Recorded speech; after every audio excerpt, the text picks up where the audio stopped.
In today's video, I'm going to teach you how to activate Windows 10 using the command prompt. This process might seem a bit technical at first glance, but don't worry, I will guide you through each step, making it as simple and straightforward as possible. First, we begin by pressing the Windows key on your keyboard. This will open up the Start menu, a convenient launch point for accessing various features and programs in Windows 10. Next, type CMD into the search bar. You should see command prompt appear as one of the options in your list of search results. The command prompt is a powerful tool in Windows that allows you to execute commands to automate tasks or perform specialized functions. It's important to run command prompt as an administrator, especially when making changes to the system, such as activating your Windows software. To do this, simply right-click on the command prompt icon.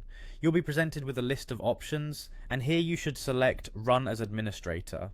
This step is crucial because it gives the command prompt the necessary permissions to execute system-level commands that are required for activation. After you choose Run as Administrator, a User Account Control dialog box will pop up, asking for permission to make changes to your system. Click Yes to proceed. Now that you have the command prompt open with administrator privileges, the next step is to type in the command slmgr ipk. This command acts as a method to input the desired Windows product key into your system and prepare it for activation. Immediately after typing slmgar ipk, enter your product key. Your product key is a 25-character code that plays a key role in activating Windows.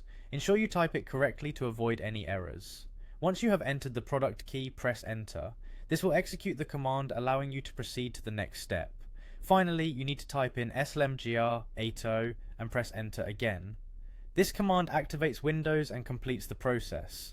When executed correctly, your system will connect to Microsoft's activation servers and verify your product key, updating your Windows license status.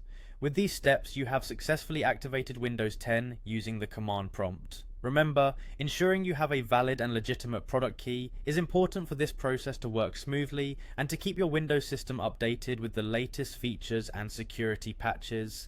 By using this method, you've tapped into the flexibility and efficiency that comes with understanding how to utilize the Windows command prompt effectively. Thank you for watching, and if you found this guide helpful, feel free to like and subscribe for more tutorials like this.